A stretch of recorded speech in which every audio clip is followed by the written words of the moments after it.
Yo, what is going on, everybody? Welcome back to the NDA podcast. This is episode 874. I'm Gronk, joined by Kevin, and we got a special guest on today. We have Rooster. Hello, Rooster. How you doing? Great. Glad to be here. First podcast for the Rooster. Been a member of our VGC league for a couple seasons now, and also season, which we are discussing today. We just finished our second off season. But before I get into that, I would have a couple, quick questions for our guests, as we tend to do. Very quickly, Richard, what's your favorite Mon and why? My favorite Pokemon is Ludicolo. It's my mascot and everything, and I won't go too long or in depth in it, but my first game is Emerald, and one of the first Mons that you come across is Lotad. So I caught it and I brought it through my adventure and I loved it. Then my second game was Pokemon XD, and Mirror B, he had a famous team of 5 Ludicolos and a Dragonite, and he has amazing music and they all dance very closely to it. And so I just love Ludicolo, like the character and everything. So that's my favorite. I thought you were going to say Romantis, to be honest. I really thought it was coming. Just to pour salt in your singles loss, but no, hold on. No. What is it? If you said Scarf Greninja, then I'd be like, all right, that's too far. But Aromatisse didn't do shit to me. It wasn't a major threat. Anyway, I feel like that's like a typical thing to do is people their favorite Pokemon is from their generation, but I don't know. I'm not one of those. And Justin, have you even picked your favorite Pokemon yet? Have you even decided on one? No, I mean, people like to say that my favorite is Whimsicott because it clicks buttons. Simple Mon does simple task of Prankster or whatever. But I honestly, I don't have a favorite. Like, I don't like all of them equally. There's some that I just absolutely hate. Recently, Greninja has been at the top of my list for reasons I will not go into further detail about. But yeah, I don't have a favorite. Honestly, I have to think about it because you really need to come up with that. I feel like you're the only person that doesn't have a favorite. I know. I feel like everyone has like one or two. Like I don't even have like one that like sticks out. Like maybe Lapras. Like people would want to say that. Because you click buttons with that as well. Well, listen, I set up my own screen. I can just click the max button. It's like, well, now I'm not gonna die. So it's like it's a nice get out of jail free card. But no, it's not even Lapras. It's something I have to think about it. To be honest, you think about it, and then our next episode that we record, I'm gonna press you for an answer. Well, you're probably not gonna get one. I'm not gonna lie. I actually have no idea. I don't know what's even. I don't even know. Like yours is Swoobat for whatever fucking reason, but just a great Pokemon. No, Rooster knows how good it is, right, Rooster? I hate that thing with a passion. Oh yeah. Right, well, next question. One more question for you, Rooster. How did you first get into the competitive scene or draft league? You can talk about both. Yeah. I won't go too far into detail again, but I played singles because I was in I played PokeMMO, and I ended up joining like a group of people, and they're like, I don't know what you would call it, a clan or something like that. And they mostly played singles, and they convinced me to play it eventually because it looked like it was a lot of fun. I liked seeing reads, because I liked being able to see the game on like a higher level and and play off of that and benefit from that. And so I played singles at first, and I was very good. And eventually, I don't even know if I did it on purpose. I just came across VGC, and I saw specifically Wolfie Glick using a Perish Trap Gengar team, and I just realized that like the potential for the doubles with the gimmicks and the reads and the actual big brain strategy rather than clicking stall moves. In that stupid singles format. Exactly. Yeah, and I will say I have a lot of respect for singles, so I don't really crap on them as much as other people do. But it's fun. You should give it a try. On this podcast, Rooster, we like to meme singles as much as we can. Yeah, okay. It's one of our favorite pastimes. Screw singles. They can all There we Killing go. cells or something. I don't There, no. Okay. Let's not take it that far. That's Screw singles, but yeah. Anyway, so you said you saw a Wolfie strategy. I mean, Wolfie strategy videos are awesome. That man is super big brain. What Yeah. about Aaron Cybertron Zhang? Don't sleep on him. No, I love Oh. that guy, but he wasn't my introduction. I like the part that the part that really attracted me was that like with singles I can see a read and I would go like, oh, this makes sense to me. But then I saw it in VGC and I was like, how does he know? Because there's like so many things I can switch in. There's so many slots that he can in into. So I feel like reading's a little even harder. And so I feel like that to me just was a major appeal. I felt like the skill gap was a little farther. Not saying that. Yeah, there's not so you're saying doubles takes more skill. It takes a different kind of skill. It you know like you look Bro, at I singles. fed you that one. You didn't come through. Okay, look, I understand. Like I said, I really don't want to crap on singles that much because you have to have more patience in singles. You know, I mean, you look at games. There's games that last 1,800 turns, and there is a certain element of strategy where, you know, using a move at all then will make you struggle, and so you'll see like those kinds of games. It'll be like Regenerator or Amoonguss continuously switching out so he doesn't, you know, rack up damage, and so he doesn't use any moves or anything. So like I said, I have a lot of respect for singles. I won't give them that much crap. So All right. Well, thank you for answering those questions, and let's start talking about why we have gathered here today. We are finally making a postseason tournament podcast. We should have probably made one a lot sooner, but we kind of, took a little break after the season. And Listen. It is what it is. It's not. it is our what it fault. is. Hey, we're here now, right? oh yeah, Where's Um, Wex? That's the real question. Yeah, Where's Wex stays being busy, and this is being recorded at 4 a.m. his time. So yeah. I mean, he should be awake for it. I don't know what yeah, he's doing. where's the He's dedication? slacking. Honestly. He doesn't care about us anymore. Let's just face it. Speaking of Wex, though, he made this beautiful doc that we He did. are about Yeah, to yeah. look at. We are going to go through. So basically, what we did, I think we maybe mentioned it at the end of our last video, but that was a while ago. So our off-season tournament was a C tiers only. So we have a tier list every season for our doubles league, and we decided for our off-season tournament to change it up, spice it up a bit. Not an actual season. We do a C tier only draft, so where we would draft 6 Pokemon only, and then create open team sheets with those 6 Pokemon. That way we know we have some draft fun, but at the same time it's still an open sheet tournament, which we like because it does. We don't like. No, we do like Who's because we? Hold on. Who's we? we like for Who's we? we like for off-season tournament sakes. That way we don't have to keep prepping and it doesn't last as long. You don't have to prep every week for a new match. You have a set team, and it I mean, it's a different sort of skill there because like everyone knows what you have, and you have to be the one that outwits everyone, even though they know what you have. Like you have to make reads and plays based on knowing everything, mostly everything. We leave EVs, IVs, and natures off of those team sheets, but draft league normally is all just predictions and guesses on what they have, whereas you just kind of have to be pretty good in to win an off-season tournament. I think, well, a different kind of good. I think that's the best way to put it. I don't know if you guys understand what I'm saying. Mhm. No. Yeah, definitely. Oh yeah, actually yeah. No, yeah, of course. Yeah, big brain when so think strong and win. Yeah, I get it. Yeah, but what Justin said in those kind of words. Yeah. Exactly. But what we want to do real quick is briefly go through people's teams, talk about if we like their draft, and maybe just some quick things we all from that team. So going from left to right through Wex's beautiful doc that he made, and Ryder helped, but Ryder needed a little break. He helped, but I feel like Wex did a lot.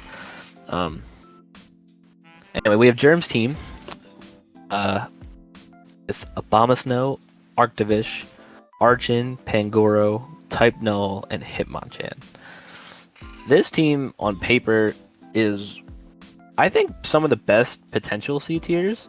Offense, A lot of A's. yeah, a lot of A's. That is true, and a lot of heavy hitters, and it's really fun to see.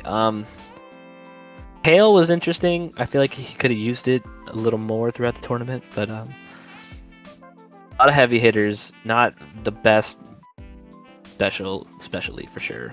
I don't think he hit a single special except maybe Blizzard on Obama Snow. So type null with Eviolite as a support mod. He ran like T-Wave, was pretty cool, very bulky, but not much going on other than just bulky offensive tanks. Yeah, I'm not a fan of the Archon. I'm not gonna lie. I'm not a fan of it. I think he could have picked up something else. If he wanted to fulfill a flying type role, maybe scoop up Noctowl earlier or something. But Rooster would have not been happy.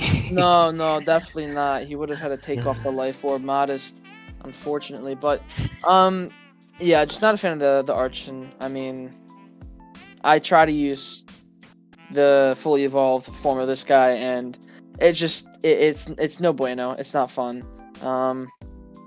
I just don't think it was a good pickup. Could have picked up something else, and who knows, maybe he would have had a better result than he got. One thing that I will say about Archon is that if it wasn't on a Hail team, it would actually be pretty decent because it obviously can set up Tailwind. You can use a fake out on it, with next to it. I mean, and you can set up Tailwind, and maybe something hits into it, and you have 1 HP because you were down the sash. Well, it also gets Endeavor and it gets Quick Attack, so that's actually a somewhat usable mod for sure. Yeah, he didn't end up yeah, it depends that. on the build. Yeah, he didn't build like that. So, Yeah, but being on a Hail too with team, Hail. it just no, it does that specific scenario, but just would not work out ever. Yeah, certainly not. All right.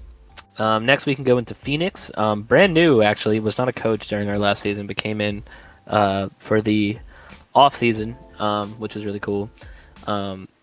He had Sharpedo, Magmar, Persian, Arctozolt, which is very funny because I remember when he sent me his team sheet, it had a Dracozolt, and we were like, that's an A tier, buddy. Like, he was like, no, I drafted it. And we're like, no, no, I'm pretty sure you meant Arctozolt. That thing is an A tier.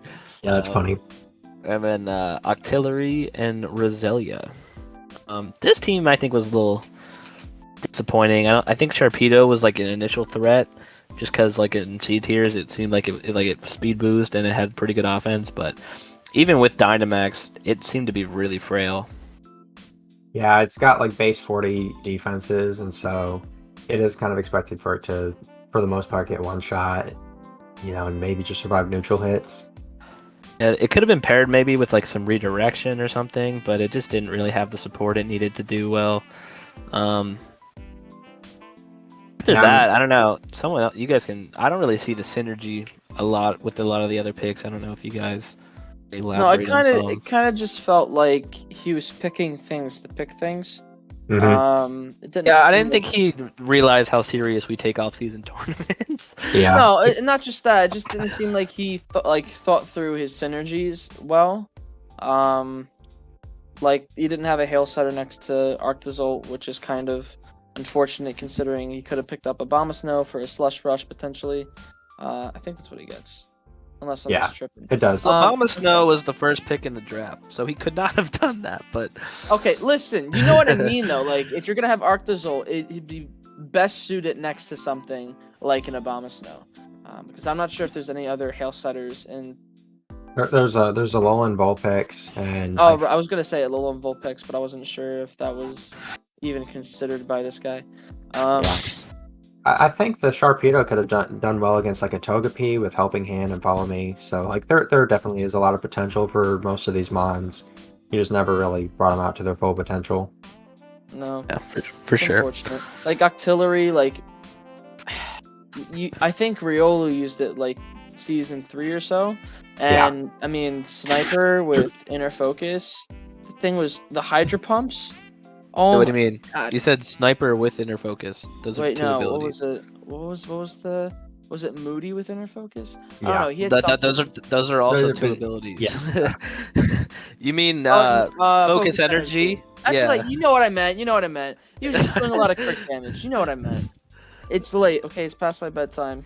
Give me a break. No, it was sniper focus energy. I think is what he ran, and it also gets like it's Moody is always interesting. So Yeah, like I will say, I never felt like I had a safe end game against this thing. It legitimately like made me sweat. It really did like worry me for sure. But I mean, I got fortunate enough with the Moody boost, and I was able to win. But other games that was not the case for other people. So yeah. All right, next we can go into Quartz, his team. Another very Going into quirks. what? So his team, right? He has Rhydon, Right on these nuts. right? Galissapod, basically his mascot at this point. Yeah.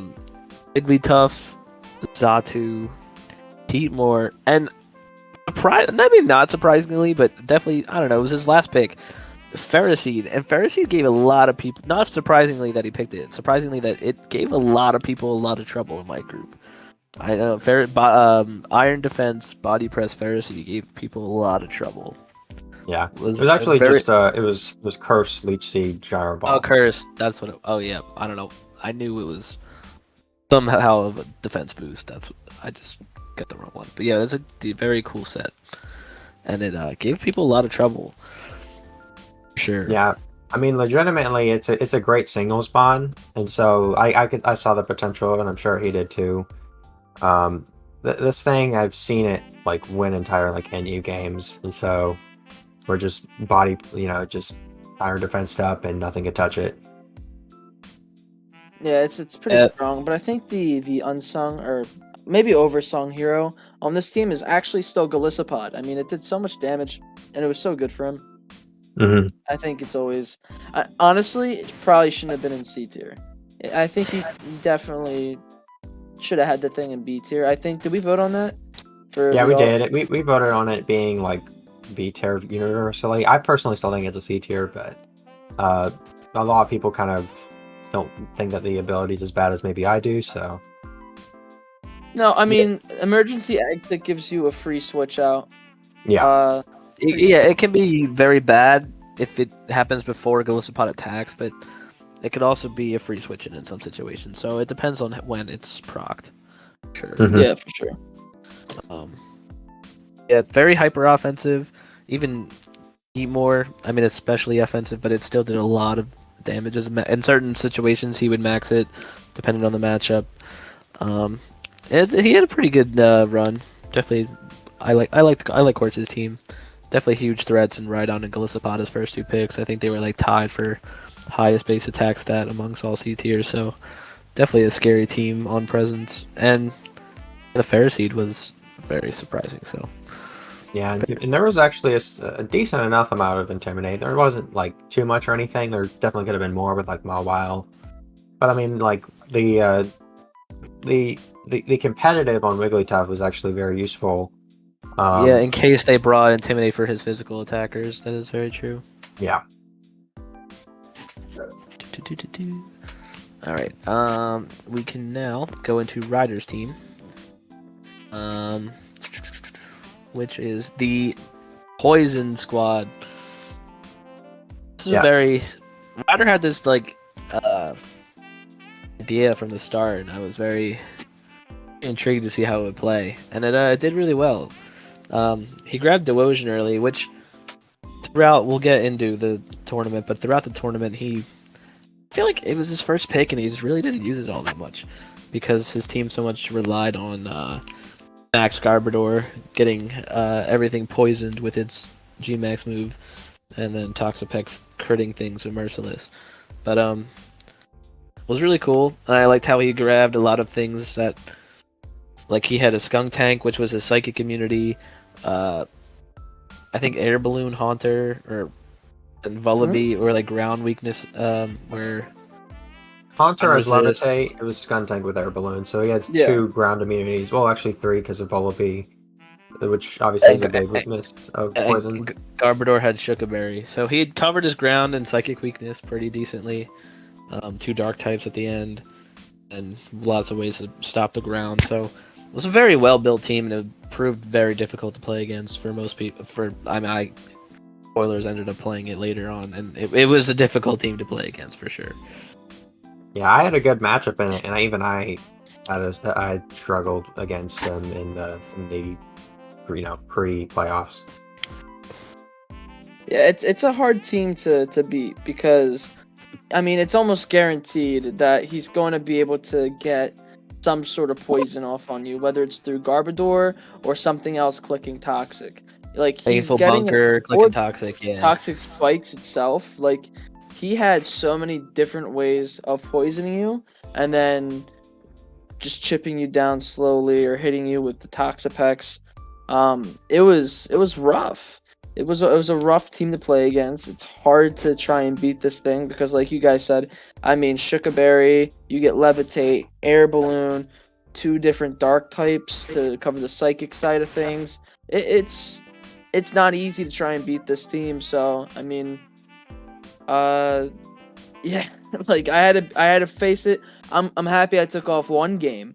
Like getting 2, that's just my team wasn't built for that clearly. But yeah, some hard stuff right there, and it's cool to see this type of team come out as well for an off-season tournament. That's what I was gonna say. Like, this is what the best part about off-season is, seeing teams like this. Like, you would never see this anywhere in any other situation.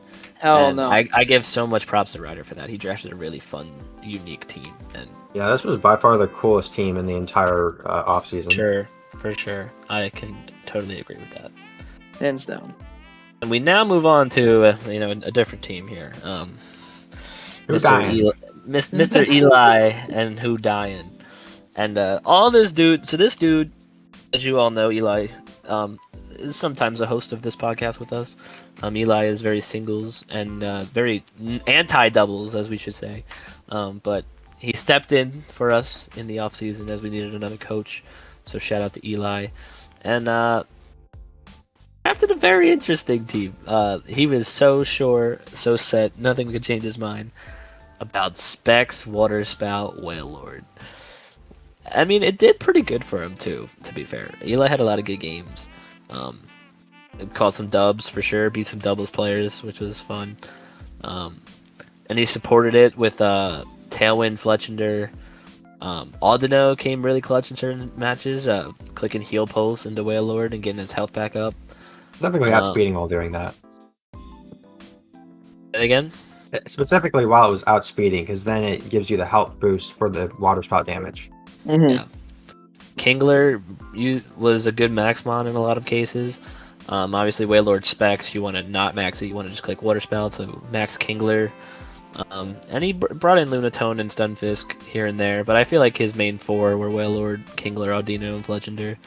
But I think Eli enjoyed his offseason. I think he could admit that. Couple unfortunate matches here and there, but I think overall Eli had a good time. And his team, it was fun for sure. Yeah, I mean, whenever you throw Specs onto a Wailord who's basically depending on being faster with the Tailwind so that Water Spout just goes burr.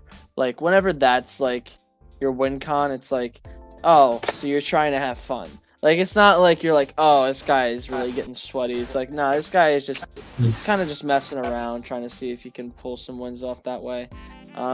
Unfortunately for Eli, the league is too good for that. We're not basic level players. We all know our stuff. We have a fake out user here and there, some priority, some redirection. We have ways of getting around that sort of team with the teams that we built ourselves. So that sort of strategy just wasn't necessarily a great lead. And he tried it, but unfortunately, typically it didn't work out in his favor. If I'm correct, I think he got like 3 wins. Eli was he was fighting for playoffs. He was close. He was close. He had 3. Yeah, so he had 3 wins, and he had 9 points. So he was on the cusp of playoffs. Just barely under Mal by 1 point, even though they had the same win-loss record. So I mean, still, I mean, good stuff. Good stuff from Eli there, especially for being a singles player. Yeah. At least, like... at least I just want to make this one point. In this offseason, he won more games than he won in any of the actual regular seasons of NDA. So congrats to Eli on that one, beating out his record of 2 wins. Some good stuff there. Yeah. One thing I will say about this team is that it would have done a lot better if it was not open team sheets, specifically with the quick guard on Fletchender. Because like versus Kev, for example, you had a Thwacky and everything. A quick guard expecting aggressive glide. You ended up just maxing it then because I assume because you expected the quick guard, and that was your way of getting around it, being bulkier, taking the hit, and you just O-code it. And so that was not something that, like if that was closed team sheets, you might not have expected that. Who knows, maybe you would have, but... I mean, I just kind of saw... Knew Fletchender wanted to, like, protect her... I did protect her quick guard on a fake out or grassy glide. So, and I saw the Whale Lord, Lunatone, Kingler, and Stunfisk, and I was like, yeah, Thwacky has an insane matchup here. Like max grass moves are doing big damage. I knew I had to max it. It was a good mind gameplay, specifically. But yeah, some good matches for Eli, and very very thankful that he stepped in when he didn't really have to and play with us. So, shouts out Eli. Moving on, we have Harrison's team. Do have Harrison. Yeah. This team is actually very, very solid. The Musharna, my god. Super hard to deal with. Next to Carbink as well. Just made it almost impossible to target it because, ally switch is a dangerous move, and we'll see that more. Like Aldino had ally switch, Carbink had ally switch. I think Wigglytuff had ally switch.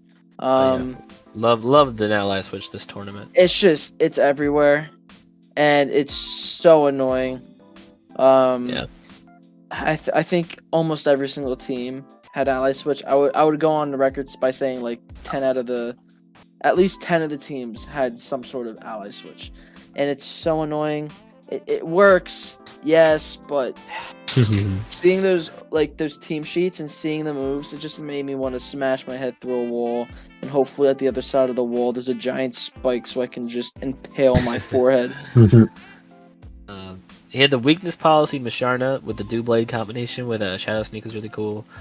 Santa Scorch and Carbink were actually both they were like Smoke and what's the other ability that Carbink had? The one or they can't. It's Clear Body. Clear Body. Clear Body. I was blanking. 2 mons I couldn't get intimidated or anything. Like Carbink cared about that. Carbink was a Meteor Beam. Meteor Beam, right? Yeah, I think so. Electabuzz was a pretty fast range setter for Poliwrath. So it was pretty annoying with T-Wave or Nuzzle, maybe. I gotta look at this team sheet. It had Electro Web. It didn't have any. Electro Web, okay. Electro Web, Focus Sash. And it was a fast range setter for the Poliwrath, which was cool. And this team did really well. Had a couple really good synergies and matchups. And Harrison showed that he's a pretty good battler. I mean, Harrison's had some rough seasons, performance-wise in playoffs and whatnot, and making playoffs, but Harrison had a very good offseason, and he built a really good team. Yeah, one thing I will say that kind of does show the versatility of it is he literally maxed every single mod on this team. 6 out of 6 of them, and so maybe he should have maxed the Electabuzz because it was against me. That's the only one time I saw him do it, but other than that, everything else was actually very legitimate to max. Yeah, for sure. Had some he just was very matchup dependent, and he played his maxes very well, and people on their feet by Dynamax and different things. Yeah, and the only thing I would, for sure. Yeah, I mean he definitely made it all the way to second, which is very very good for sure. I think probably the one thing I would maybe prefer to change is maybe not run physical Electabuzz. I'm not really sure why, unless it was specifically just for Ice Punch. And additionally, maybe just have just a little bit more on an outside of trick room mode. But other than that, it's a great team. I mean, I'd probably rate it like 9.5 out of 10 for this meta. For sure.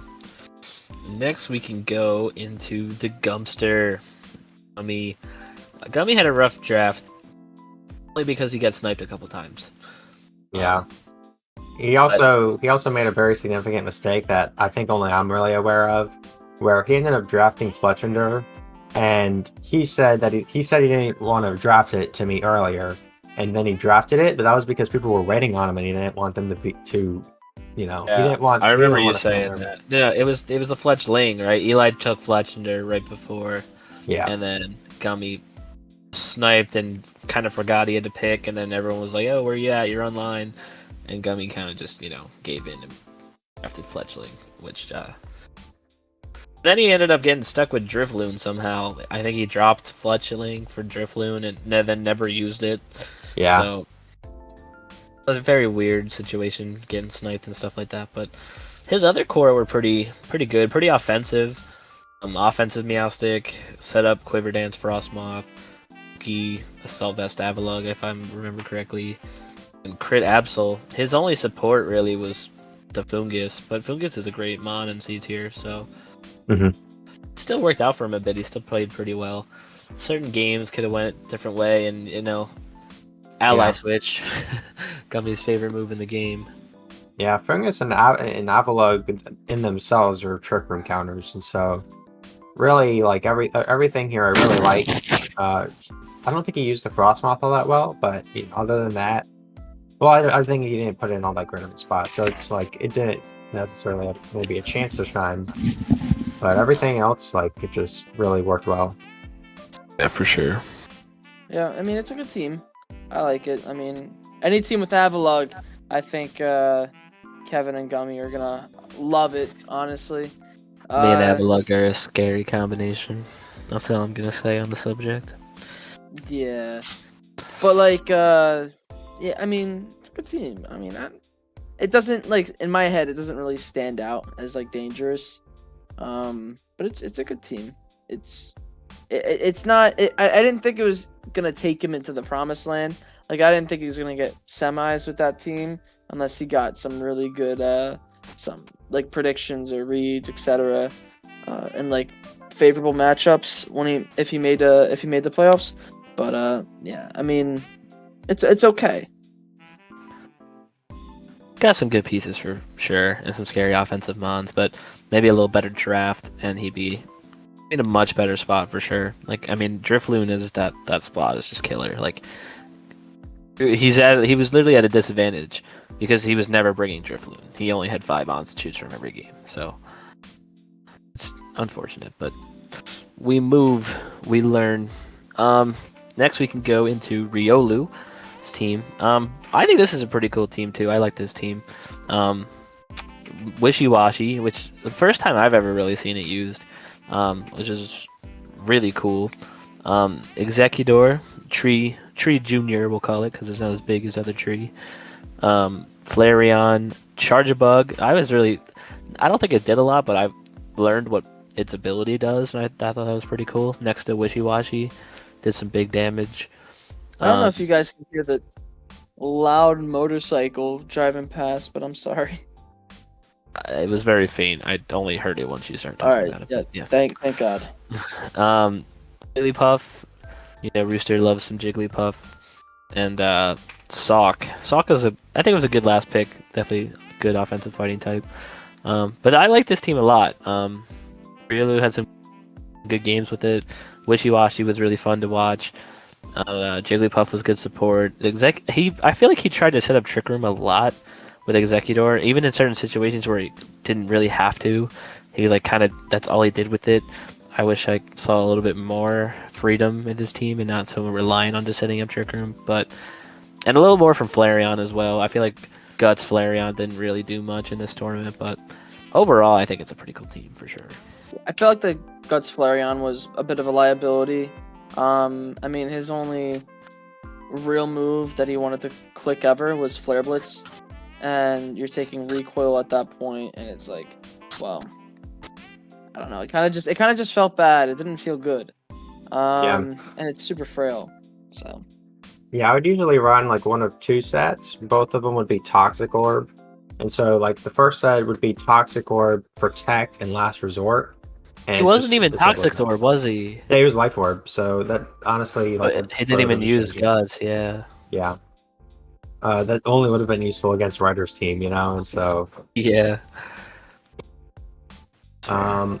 yeah, I will say just the ability to set up Trick Room with Executor, max Wishy-Washy, and then just start heal pulsing the Jigglypuff so you don't ever get to that period where your Wishy-Washy gets weak. Because obviously when it gets weak, its stats are nerfed a lot too. Like that's just very strong, and so like just by itself, that's very good.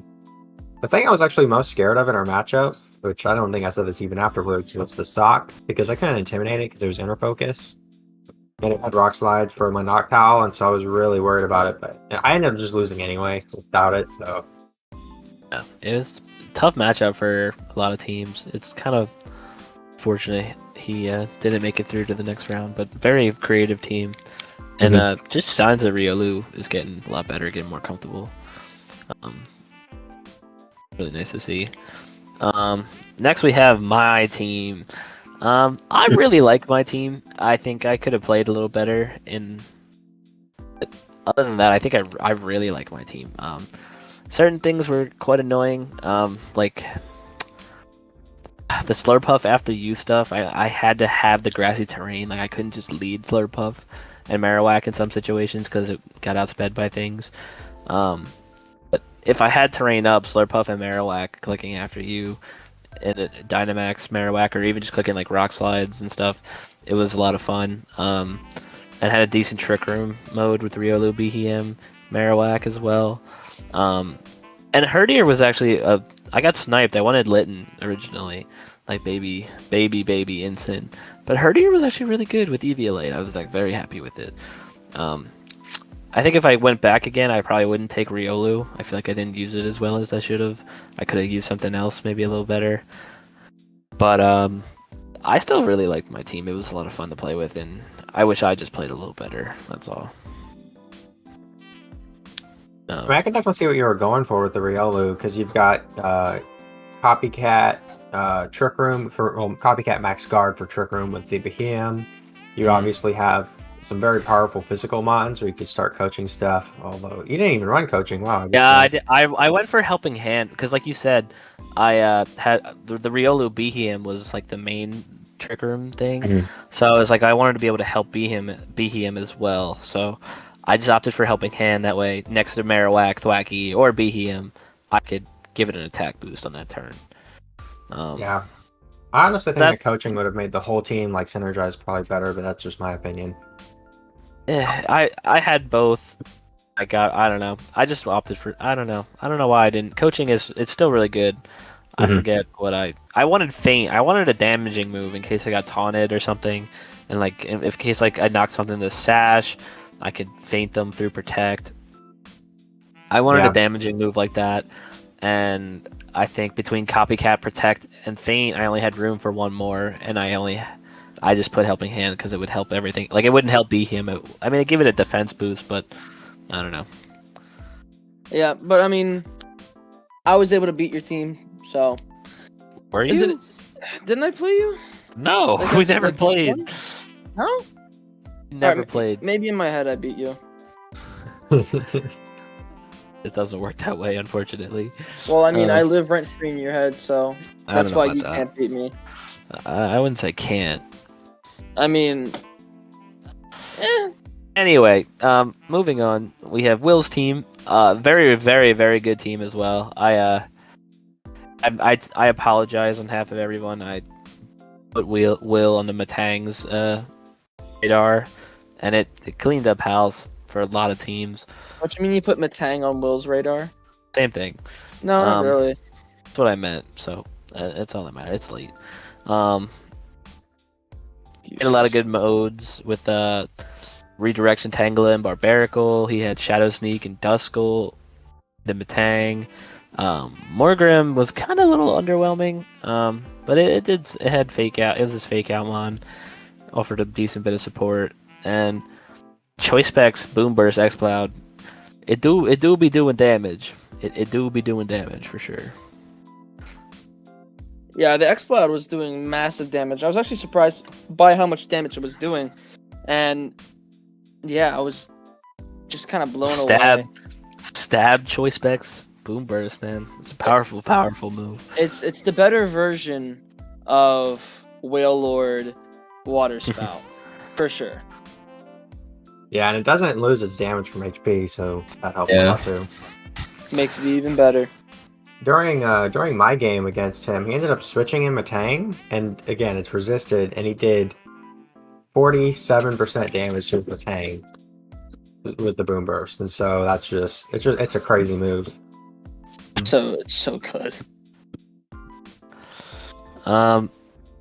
Next we have our buddy, co-host Wex, his team. Is he a co-host though? He doesn't show up anymore. He doesn't love us.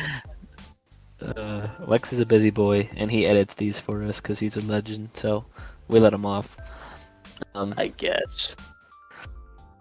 His team is it's kind of funny. I don't think it ever had the potential to be anything crazy because of how weak some of the things were, like defensively. But he went for baby Dragapult Colossal. He went Draclo Carkol, which was funny. Won him a couple games, but at the end of the day, I don't think it was anything crazy. I don't know. Yeah, it was pretty obvious. I think that's the major concern there. He only had like one real mode, like nothing else on his team. Like things like Will or like Will's team, Harrison's team we talked about had like different synergies, different modes they could go through. Wex really only had the Carkol Dracloak. Yeah, I think he led it. I think he led that combo 6 out of 7 of the pre-playoff games. Yeah, I think that sounds about right because he really relied on it so much. Even because I think Wex was Wex in the other division for me? Because I feel like he was in my division. Because I still played him, and I was able to beat him pretty easily. But yeah, it's so obvious because you can see the open team sheet, you can see the moves, and you know what he's gonna want to do. I mean, he's gonna want to try to activate weakness policy, steam engine, and try to sweep with the max Carkol. I mean, that's a very obvious thing that's trying to happen there. So if you can get around that, then you're in a really, really good spot. It's just he didn't, like you guys said, he didn't have anything else other than that one solid lead.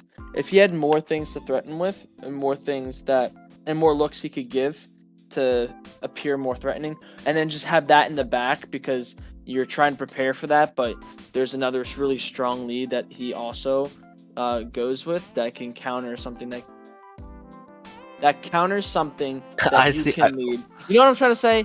So I understand what you're trying to say. Yeah. So let me just make sure it's clear. If he had another lead that he could go with instead of the Draclo just even Carkol, just to threaten it, just on paper it threatens. Yeah. Just to counter your counter to his lead that you think he's going to go, then it really starts making you think okay, but if he doesn't need the Draclo Carkol, I am screwed. If you could have that element to your team, which he really didn't have, then he would have done. I feel like he probably would have done a lot better. Probably would have flipped the what was he, 2 and 5? He might have been able to flip that to 5 and 2, just purely off of the other threat that he could have. But he didn't have that, so it's unfortunate. Yeah. Additionally, you always knew he was going to lead Dracloak because the Brion didn't even have Aqua Jet, and he should have honestly been AV Aqua Jet or Hyper Voice Throat Spray Aqua Jet. One of those two, probably the AV though. Yeah, so that's true as well. Give more bulk. Yeah. Mm-hmm. Another way to proc the steam engine weakness policy, but we move. Griffin. This was I loved playing Griffin and watching his battles. Was a very interesting team. Aggron, Emolga, Rapidash, Executor, Quagsire, Cramorant. I think the Cramorant really did anything for him. It was kind of getting one bot by any electric or rock move. Quite unfortunate. But pretty bulky set of mons, and Executor was so fun to watch him play against people because the Harvest Citrus Berry was so he got it so many times, even when it wasn't like he even came up against a bunch of matches where the sun was set up by a flare or something, and it would guarantee get its Citrus Berry back through Harvest, but it was getting it all the time, and it was so hard to take out. And then he maxed it a decent bit when if Aggron wouldn't work right away, he would max Executor the next game, and it did really good for him. Like I didn't think that it was a big threat. Like it went 4th round, it wasn't really on anyone's radar, but low key candidate for MVP of the tournament for the group stage anyway. It was so fun to watch and it did a lot of things. And Emolga Aggron was a mode he went frequently as well. Aggron was very scary in this format, but the weaknesses, the 2 4x weaknesses are always an issue. Mm-hmm. Yeah, I mean, it's a good team. It's a good team. I mean, like, it's in the same vein, I feel, as like Gummy. Like, it's a good team. It's a good team. I don't think it's gonna win you the tournament, but it's a good team, and it's fun to see Alolan and Executor doing what he's doing. Obviously, Quagsire's a pretty good meme mon. Even though Unaware is actually fairly solid. It's much better in singles, but it's fun to see. Yeah, it would be. And he wasn't even Unaware; he was water absorbed. So, missed opportunity there. But yeah, it's a good team. I mean, I'm probably not gonna get you any farther than first round of playoffs, but it's a team. Yeah, the issue with Speed Swap was redirection, which wasn't that common. But it was additionally like max airstream or just max strike, because just having any speed control, like any way to change speed, that allows you to just outspeed after a speed swap. So Speed Swap and Mogo was really cool. Yeah, it definitely was. All right, we're on to our final 4 teams here. We have my guy, Rooster's friend from another server, joined us for our season, like Phoenix did above. And this team, I don't know how I feel about it. I feel like it has good pieces, and like if it was all their evolved forms, it might have been really good, but like I just feel like it was super frail, and it was a huge downfall of his team. Like he ran out of turns because things were dying so quickly. Like if he had more bulk, or just the mons were, I guess, evolved, but you know, it's C tier only, it would have been a lot better. But I mean, because Ivysaur was I mean, the main threat of this team, and the idea behind it, I guess, was that obviously you set up Sun and you max the Ivysaur with Life Orb, and in Sun, and like after a max Poison onto something, and like you give Charmeleon that was Choice Scarf like a special attack boost, like things were getting hit hard, and it was really fun to see. And the second mode of Hustle Max Delibird was really cool, but like I said, it was just really, really frail. Like it didn't take much to knock out his big threats. Yeah, one of the things that I had said in the beginning was that a Sun team actually did have potential, but specifically only if it had Executor, just because it has both Trick Room and Speedy Sleep Powder mode immediately available, and so it's so much trickier to figure out which one. And since he didn't have the Executor, I think it just was a lot worse, this format. And so we had Ivysaur, Charmeleon, not that much bulk at all, whereas he could have had a Trick Room mode then additionally, so he maybe didn't have to have the frailty of Kadabra. And you put an Executor on this team instead of Kadabra, it's definitely a lot better. Yeah. And then maybe a Trick Room on, like, I don't know, any of the many ones that you have seen throughout this format. Yeah. And it would have been an improvement, I think. And so it had the potential, just the pieces weren't there. Not together. I agree. Thanks for your input, Justin. Yeah, of course. Always appreciated. I'm here to bring big brain, you know. Can now transition into both of your teams, but Rooster, you can talk about yours first. Oh yeah, so immediately, I didn't know what I wanted to do with the draft, and after a while, I just came across Noctowl, and I remembered my favorite calculation of Pokemon, which was that modest Hyper Beam Life Orb Oko's Excadrill, and I was like, I'm using this thing no matter what, and I wanted to build around it, and so immediately, that was what I did. So I had Manectric, which obviously has Lightning Rod, but it's also its own threat, as Will had showed last season. And I had Quillfish. Specifically, Quillfish was for the weak defenses of Noctowl, so that was how I built around it.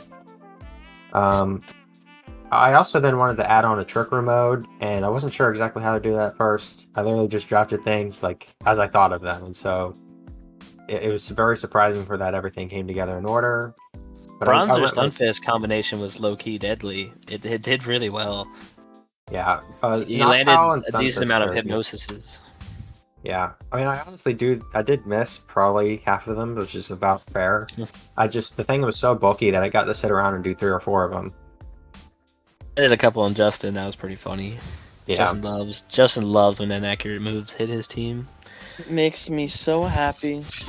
I cannot begin to explain the amount of happiness that rushes over my body. So much so that screw the spike through the wall.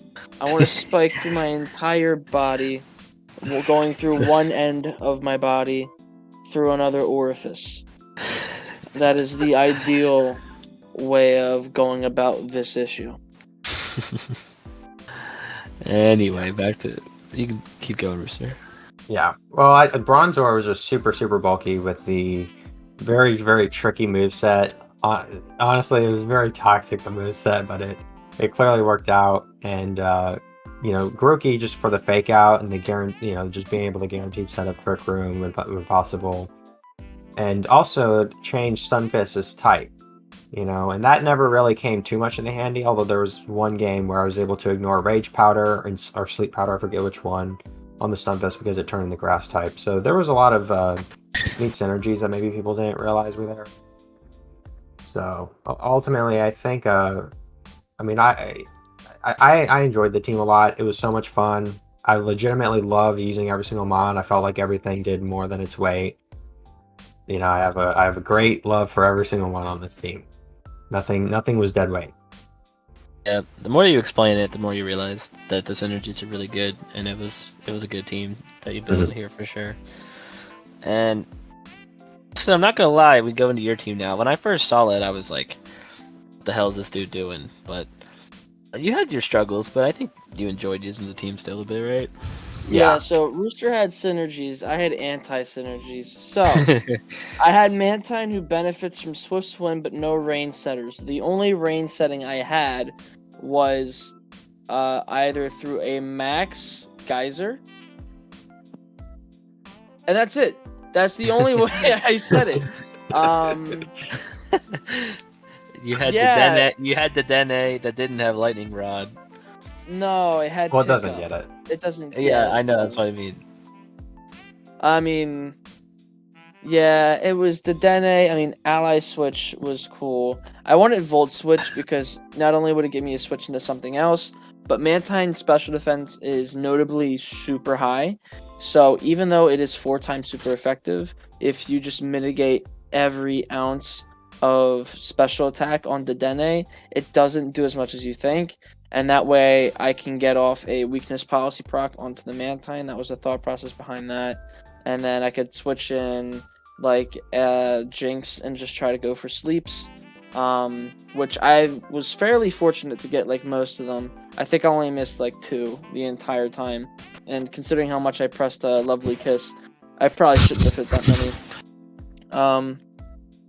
Yeah, just I think the main issue with the team probably was Hitmonlee, because I mean Munchlax was super like strong. Altaria I felt like was okay. It wasn't like anything to write home about, but I don't think Very it was interesting bad. pick, Altaria, because like cancels weather and your main offensive Yeah, like I line said, relied on some anti-synergy. weather. That's the goal of what I was doing. But Yeah, I mean, usually when Altaria when it was in, it did some stuff. It had a lot of Yeah. coverage that I didn't have on other mods, and yeah.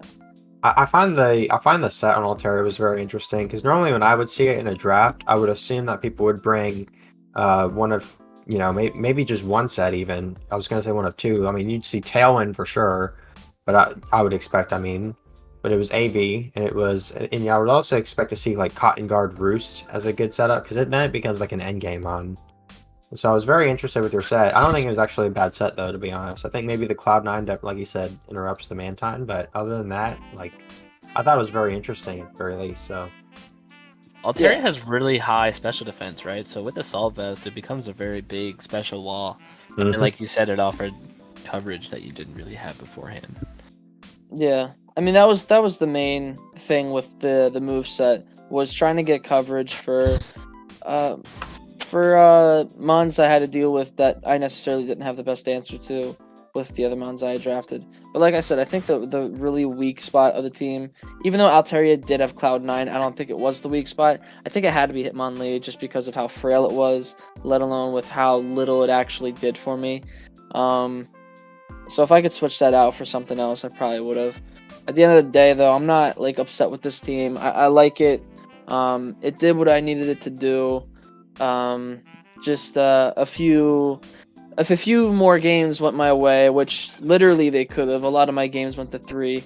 I could have been in playoffs. Don't know if I make semis, and I don't know if I get any further than the first round. But yeah, let's just say vacation mode did not do me any justice.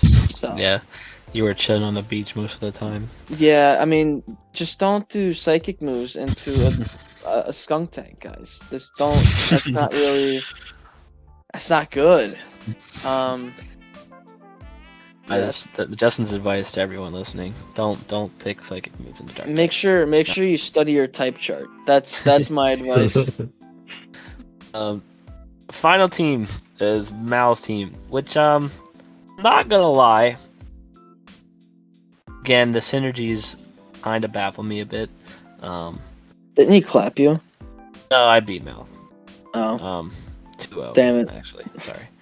I don't know. It's close. He had a lot of weaknesses to ground, to levitate, and I don't know. This team kind of confuses me, but he did get some decent wins with it for sure. yeah, I don't know. If someone wants to go into it, this team kind of baffles me a bit. yeah. His the one thing that I definitely would have changed would have been the Steelix set. I would have ran a weakness policy offensive set. Because, I mean, he ended up maxing it anyway most of the time. I mean, whenever he could get all those steel spikes up and body press, that was very good. But he honestly probably needed to run a more offensive set if that's how he was going to run it. And maybe just have body press with high horsepower and Iron Head and protect. And that would have been a pretty decent set. Maybe have, I mean, he had the Aquajet on Normaldo. Like, he had everything to where that would have been a decent set. I mean, like you said, the ground weaknesses were really bad, and you usually are leading the Soul Rock anyway, so it's not like you can switch it in. So I probably would have done, I probably would have had another Levitate or Flying Mon. It kind of gives me the same like energy as Ryder's team, except he didn't really account for all his weaknesses as well, and so I think that's why you didn't see it go quite so far. Yeah, I mean, he still made playoffs, which is good, but not much further than that. I think that comes down to Mal's experience and with like the coaches and with VGC and just overall skill set. I think if he drafted a little better and had a little better synergies, I think Mal could have been a lot more dangerous for sure. Yeah, draft diff is what we're seeing here. Yeah, like the Lily did surprising damage, but yeah. And Storm Drain came in clutch sometimes. I don't know if was Lantern water absorb as well. Yeah. Yeah, this dude loved some water immunities where he could have maybe went for some more ground immunities, but it's all good. We move on. He still played very well. And that is all the teams. We can move on into the groups. So we can hopefully Wex, our lovely editor, is showing the groups right now. There was the Leafeon pool, as you know, Wex loves Leafeon. It's his mascot, and the only thing to pair in the other pool for sure had to be Glaceon. Only made sense. So the Leafeon pool consisted of With myself, Quartz, Mal, Griffin, Eli, Wex, and Guy. And Will. And I said Will. I started off with William. Did you? I said William and then myself. I thought you said yourself first. I said William first. Maybe the audio cut out. Maybe. I tried to say William first, so if it cut out, I apologize. I did say William. I definitely didn't just like not hear you or wasn't paying attention. There's no way that was the case. Yeah, that definitely would never have happened. So No. must have been my audio. Mhm. Next group we have Harrison, Rooster, Ryder, Gummy, Riolu, Justin, Germ, and Phoenix. And group play was pretty fun. It lasted a little long. We gave everyone 2 weeks to play their games. Lasted maybe just a little longer than we thought it would, due to certain out. I mean, we'd all do this for fun. We take it all seriously, obviously, because we're all competitive. But at the end of the day, this is for fun. Life comes first, of course. There's things that are going on, so getting 7 games done in 2 weeks isn't always as easy as you think when there's no prepping or anything involved. So, yeah, life happens. It took a little longer than we expected, but we got there eventually. Did you guys enjoy the 7 games of group stage? I think it went pretty well, right? Oh yeah, certainly. Yeah, I felt stressed because I felt like I had to pop them all out. Like That was I your was own on- stress because you were on vacation. I was on vacation. I was trying to chill out, and I'm just getting like I'm the only one in the group that hasn't played a single match. I'm just like, all right, you know what? I'm just gonna play every single one as quickly. as Glaceon possible. pool was moving. Everyone Yeah. except you Yeah. was like getting their games in, and my pool was very relaxed, very lackadaisical. That's very true. So yeah, you probably did feel some outside pressure. Sure. Well, we could talk about a game from the Glaceon pool that we found to be one of the more interesting games. I wonder what game that could be. Maybe it was me versus Rooster. That was a. Oh, that's interesting convenient. game. You're both here with us to talk about That's it. Who would've- crazy, isn't it? Damn, it's like we planned that. It's like, how could we? Whew. Yeah. That's. Anyway, me and Rooster had a pretty fun game, where I think we saw Max Grookey come out. Yeah, that was game 1, I think, or maybe it was game 2 actually. Just whichever one I lost was the I think one where I maxed it was Grookey. game 1. If it was the game you lost, it was game 1. So yeah, there was Justin, you went up 1-0 and you fumbled the bag.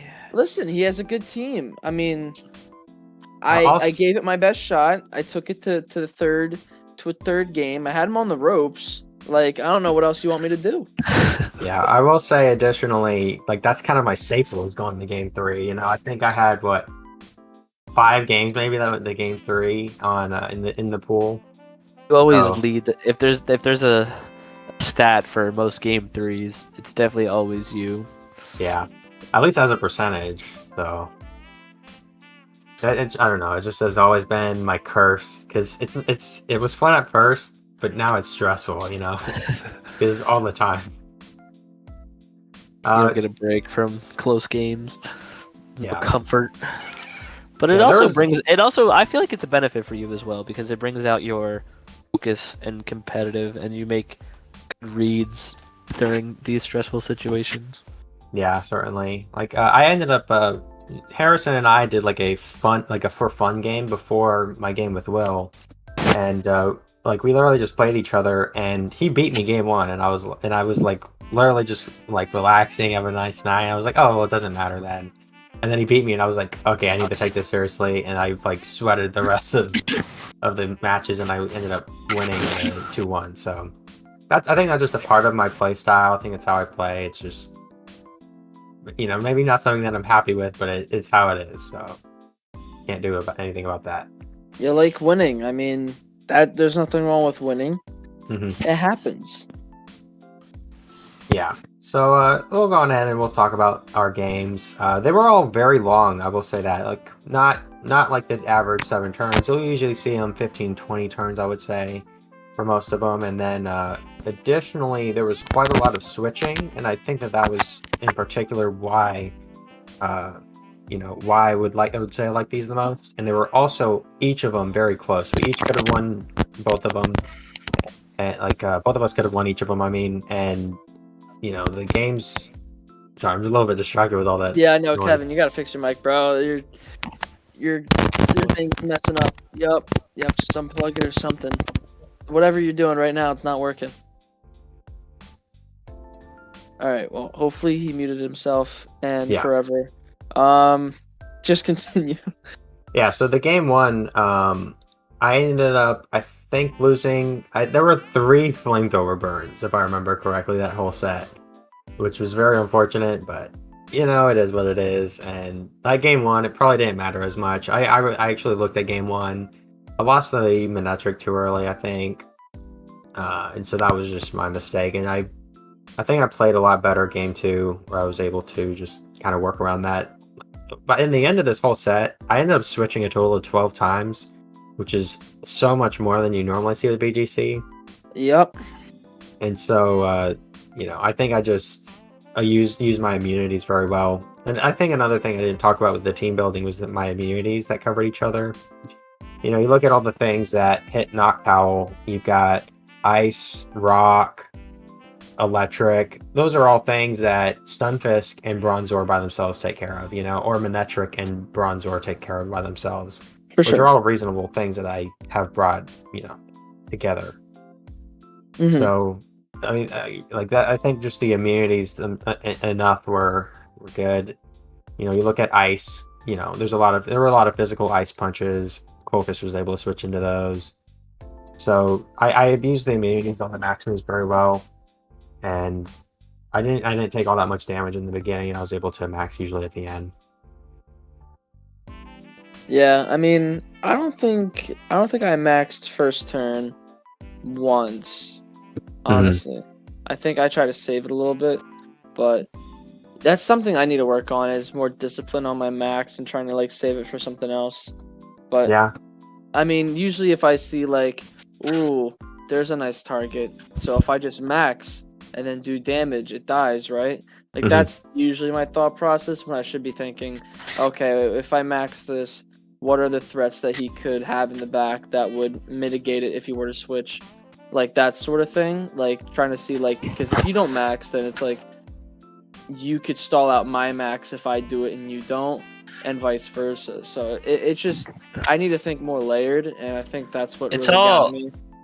It's all about the matchup. I mean, if you have a very good offensive threat into a certain matchup, then Dynamaxing it off the rip can be very good. You can start steamrolling things, but certain matchups, if you have good damage control and can stall out max, of late game max is almost even more win it guarantees win really well with a good late max and Dynamax stall. So it just depends on the matchup. It's just something you pick up. I mean, I'm not saying this like I've mastered it. I'm just saying just something you pick up as you go on, just reading matchups and stuff like that. So the more we play, the more we will better at that. But anything, you guys done talking about your match? You guys get everything else you wanted to say? Yeah, I would say just watch the matches and you'll see it was pretty high level play considering the format that we were in.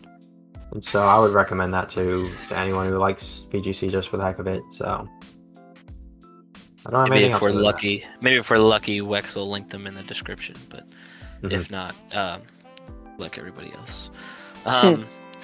I think we can, after talking about that, we can jump into the results of the group. So we kind of talked about some of it a bit, but just to 100% clarify, Will finished first, which I was very sad about, because one thing I will go into is in my matchup against Will, I Showdown messed up, and for some reason my Thwackey had Energy Ball instead of Grassy Glide. And I was forced to not click, because if I clicked certain situations, Energy Ball would have been actually better because he had defense boosts. And in terrain, Energy Ball, even on Thwackey, would have did pretty decent chip.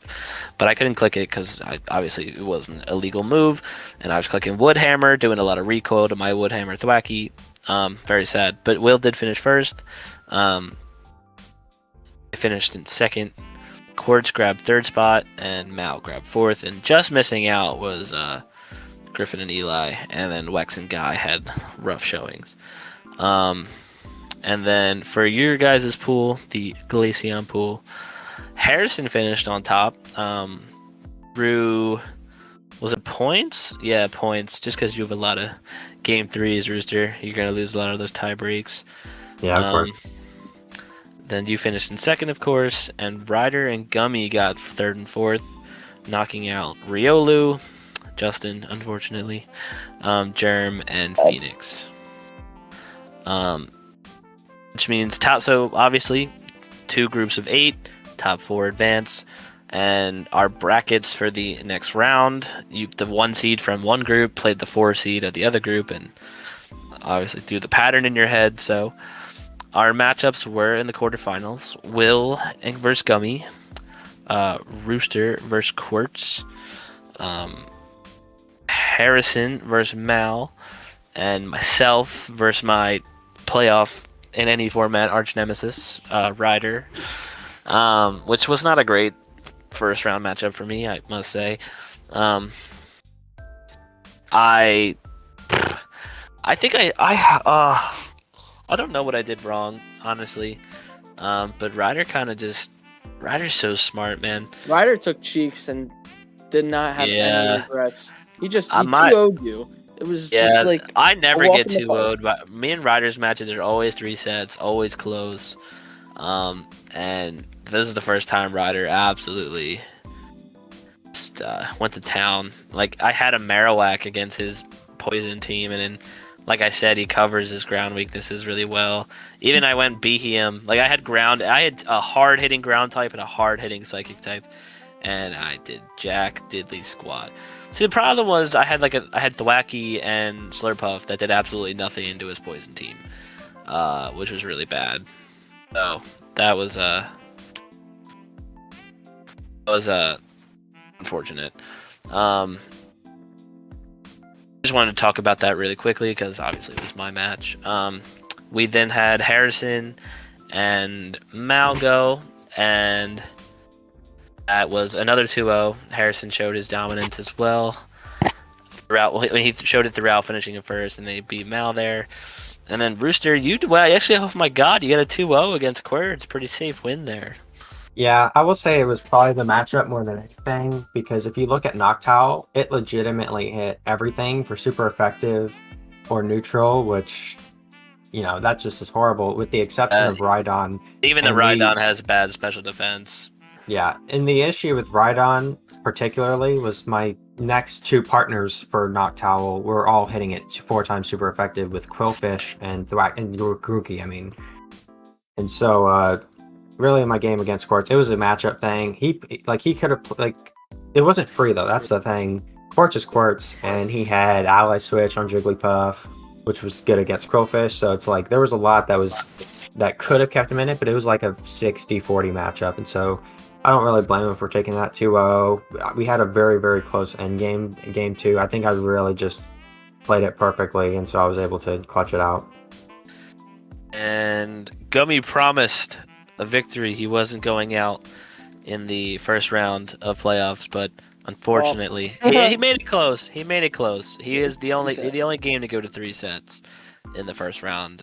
Gummy did make it close, but me and Rooster were in VC for that one, and it was frustrating watching Gummy because I really think he should have won.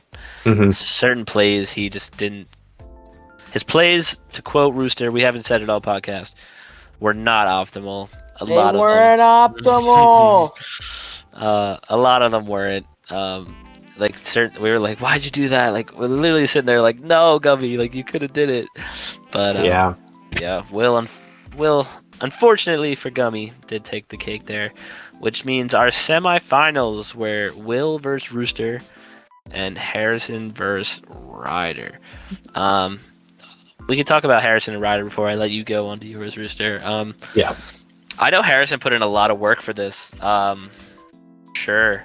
Harrison was doing calcs based on other matches. Like, he knew how much. Like, he thought he knew Ryder's investments and knew how much certain things would do. And I'm not quite sure if it was a 2-0 or not, but it's not actually updated on our live bracket, which is our admins are fumbling the bag. Yeah. Well, I mean, listen, this is Harrison's first taste of a deep playoff run. I know he made playoffs last season in NDA, but he was bounced out in the first round, unfortunately, of the play-ins. This is his first actual deep run, so him trying to do all these calcs, I mean, yeah, all Respect the credit goes hustle. to him. Yeah, I mean, good stuff trying to figure out, what riders like sets were like EV wise. I don't know if you actually got close.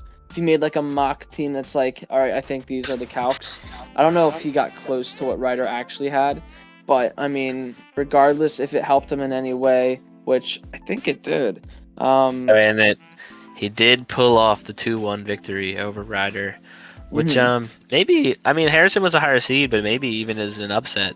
Ryder 2-0'd him in the regular season, so that was one of Harrison's losses. So really big kudos to Harrison for adjusting and doing those calcs and getting the 2-1 victory. A lot of people don't 2-1.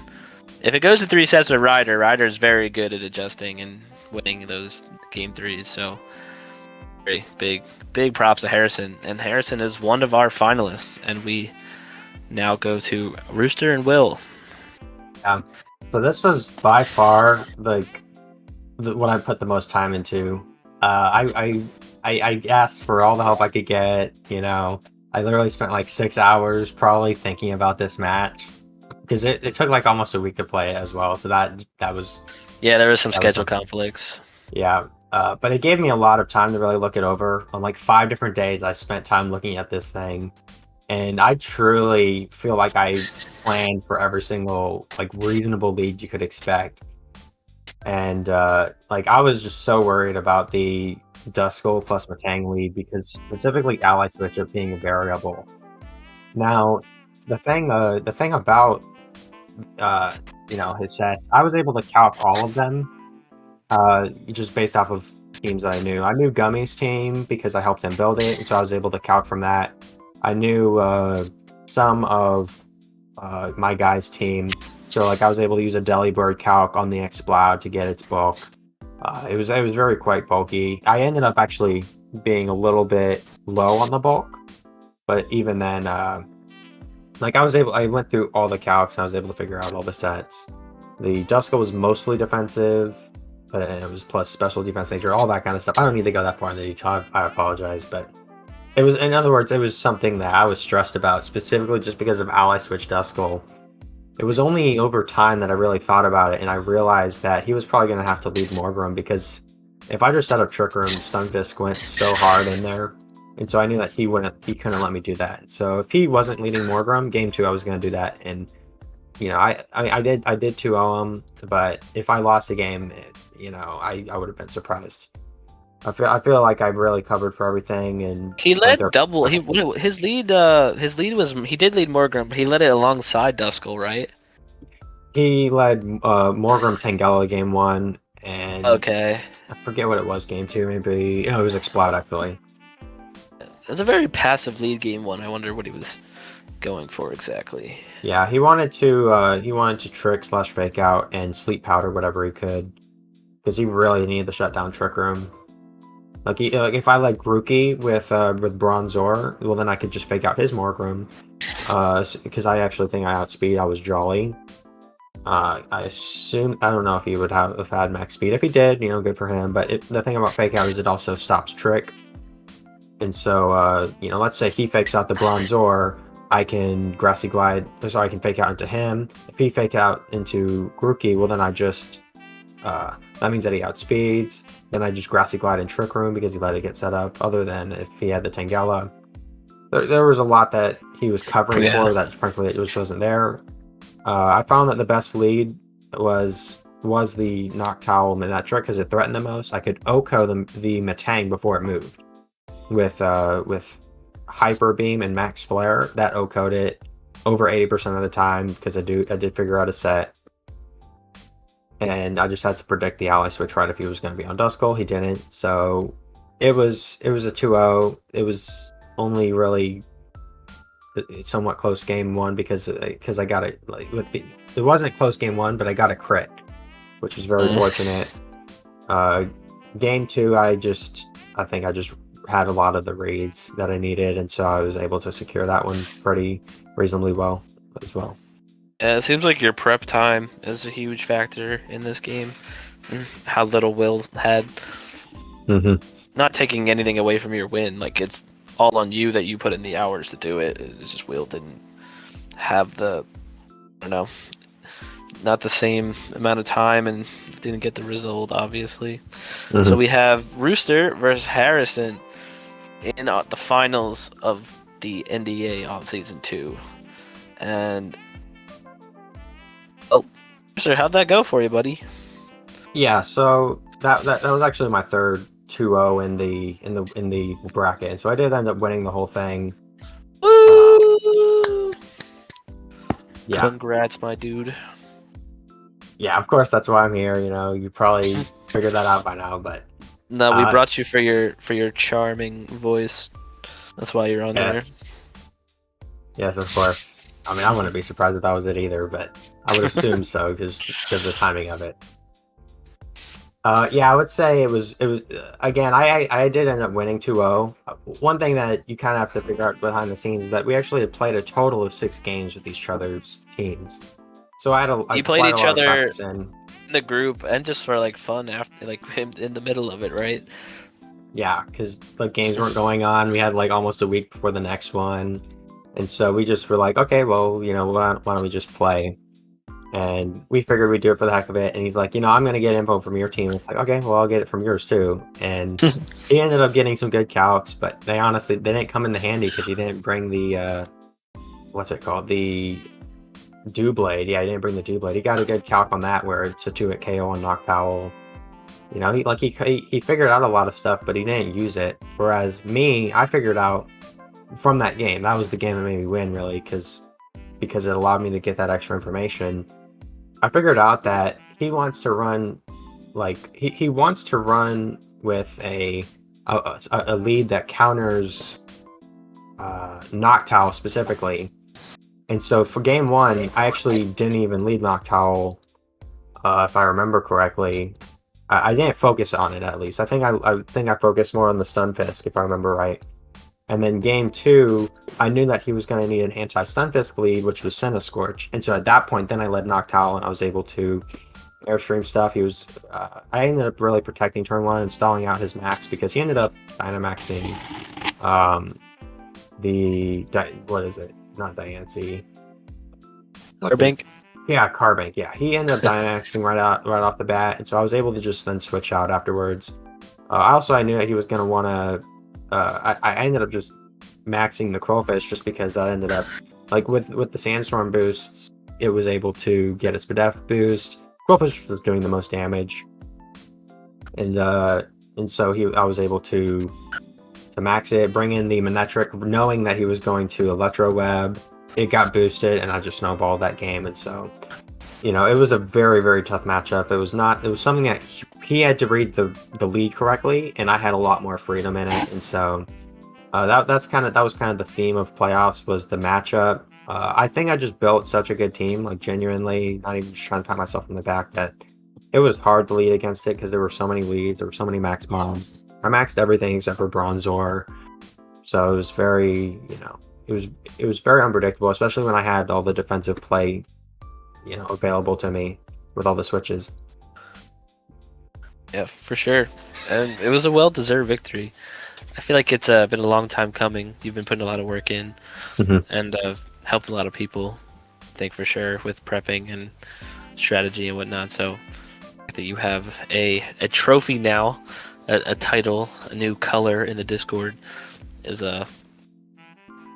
fully deserved. So kudos. Yeah, I definitely put a lot of effort into it, and I definitely appreciate it a lot. Because, I mean, that's the first time I've actually won, like, first place anything in Pokemon, which is one of my favorite games. This is actually the first. Yeah. I feel like you would have won something else, though. Like, you would have participated in another league and won that one. This is the first, though? Yeah, I've actually, I don't really do too many other leagues. I've got NDL and DBL. That's it right now. Oh, wow.